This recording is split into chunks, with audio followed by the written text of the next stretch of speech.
Hey guys, and welcome back to the channel of ever-changing motorcycles.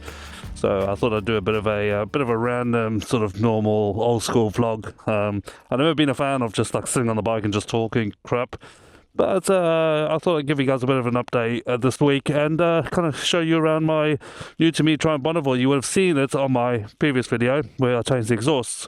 But I thought I'd just go around and kind of give you guys kind of an overview of why did I get it, what have I changed on it so far, what's the plans for it, and kind of what else is in the No Motor garage, if anything. So yeah, so this is my new to me 2021 Triumph Bonneville T100.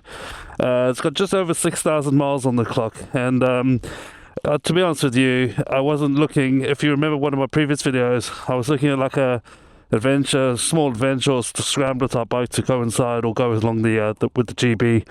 But this deal came up. It's from quite a small little independent motorcycle workshop, and it was just too good to pass up.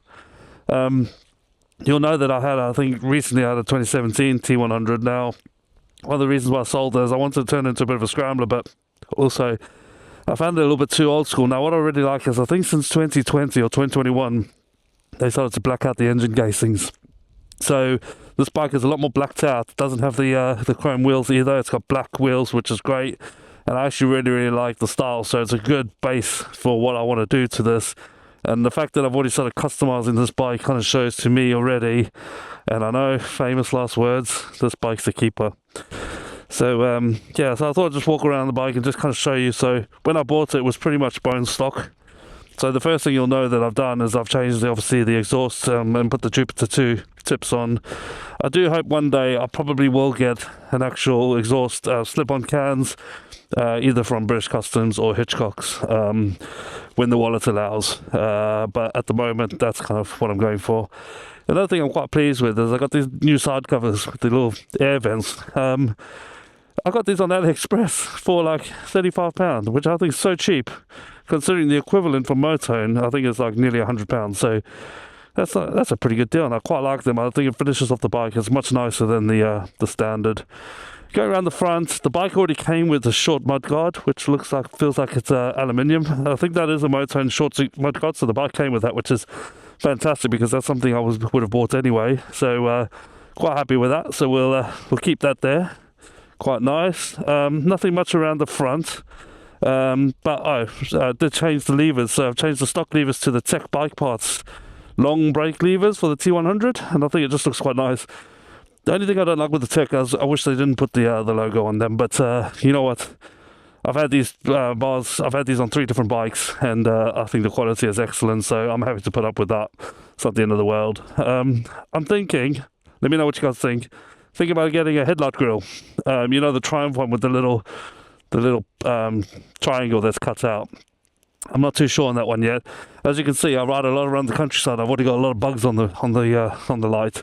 So if I have a grille, it's going to make cleaning it a bit of a pain in the ass. But I quite like the look. And one thing I have bought, also from Aliexpress, which I haven't put on yet, is the Peerless. It's similar to the Motone Peerless ones. It's basically just a black surround that goes around the clocks, which I think looks pretty cool. Makes the bike look a little bit meaner. Bar and mirrors obviously came with the bike.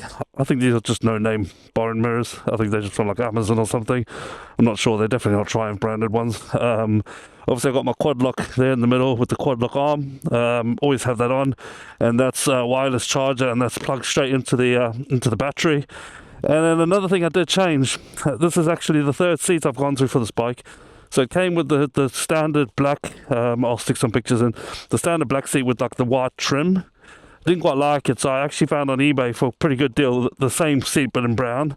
So I ordered that, put that on the bike. But then when I started looking at tail tidies on the Motone website, it clearly says you can't have it with the stock seats. You have to have an aftermarket seat. So this is the Triumph bench seat, which is obviously a lot thinner, especially at the back. And you can't have a tail. You can have a tail tidy with this one. You can't have a tail tidy with the stock seat. So I'll swap the seat over.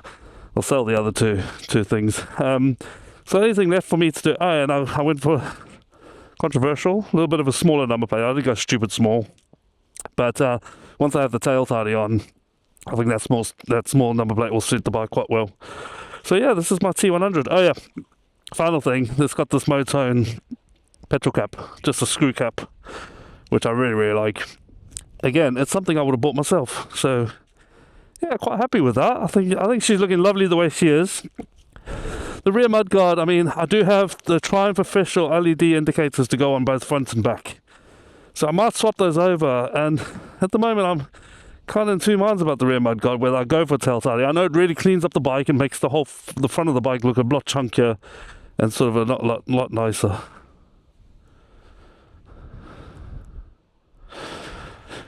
But it makes it look a lot nicer and makes it look a lot meaner, and sort of shifts the vision to the front of the bike. It makes it look a lot like more muscly in the front. But I might just leave it. I'm not 100% sure at the moment.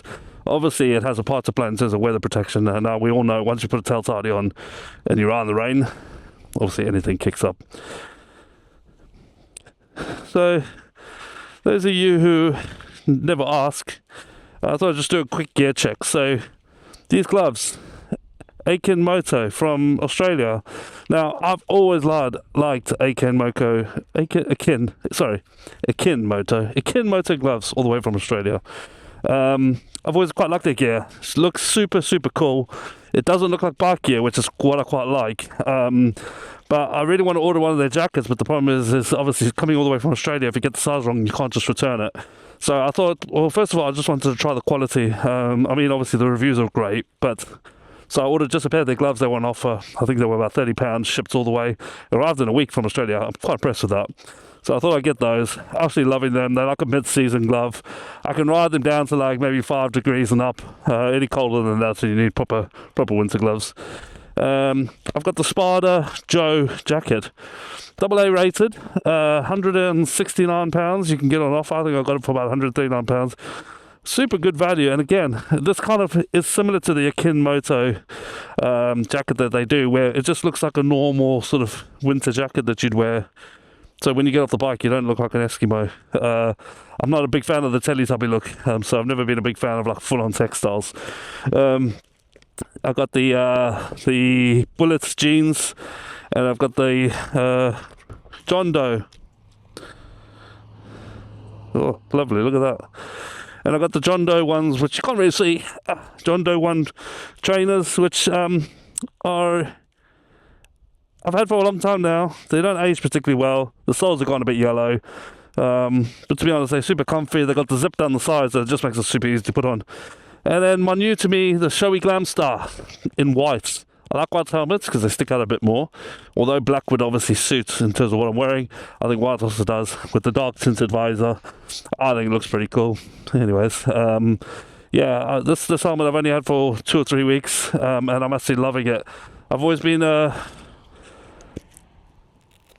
worn the Showy NXR2, and I also had the Showy flip up, the Neotech 2 and the Neotech 3.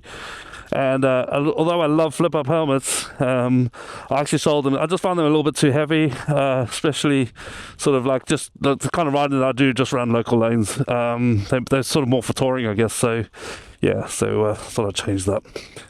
Anyways, before I ramble on too much, because I'm boring myself, I'm definitely going to bore you guys. It's Sunday today, the 10th, 11th of May. We had lovely weather yesterday. Obviously, I couldn't ride yesterday because I had family commitments. On the day I can ride, it's Sunday today. It's a lot cooler. It's about 14 degrees, but hey, it's still dry. So let's get going. Hope you guys are doing well.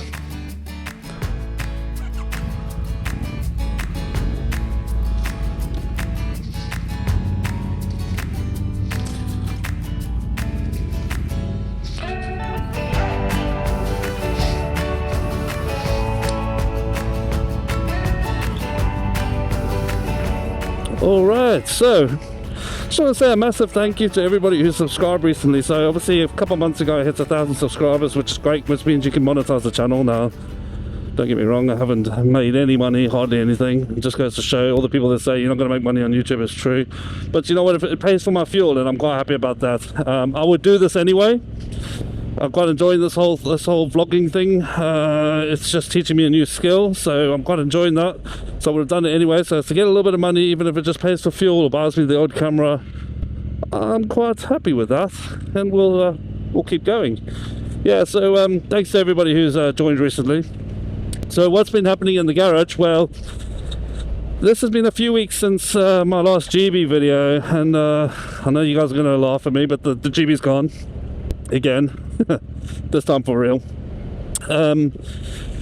I couldn't justify having a Bonneville and a GB. They almost the same bike. Obviously very different in power, but they both serve the same purpose. They're both street naked sort of modern classics, and I just can't see the point of having two of the same bike. Now, I do commute into London, as I've said before, very rarely, but I do, and I kind of need one bike that can kind of do that on the odd occasion, as well as most of my riding was just kind of these back lanes. So the GB was perfect for this.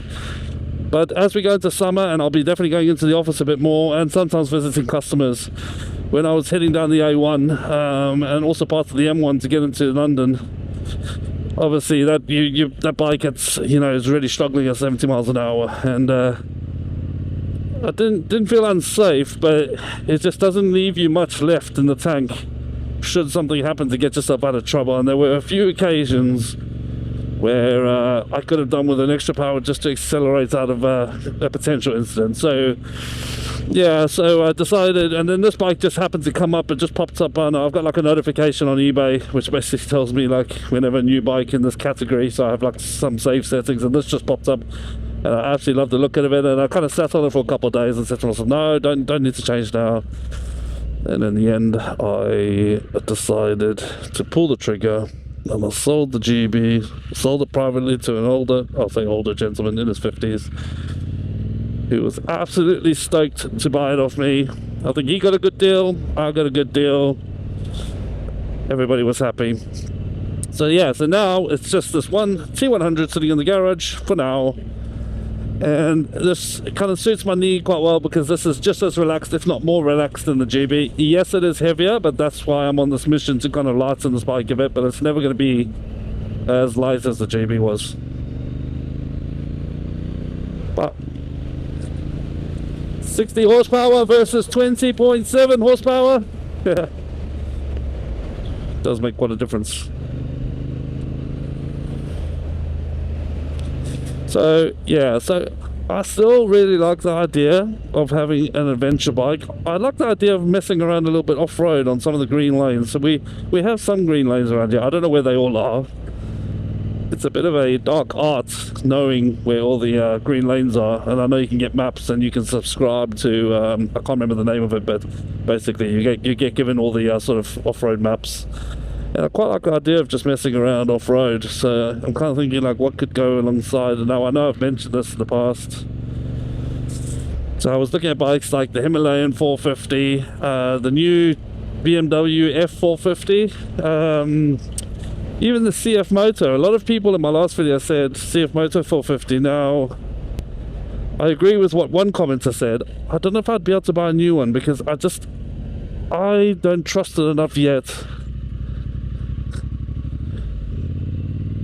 to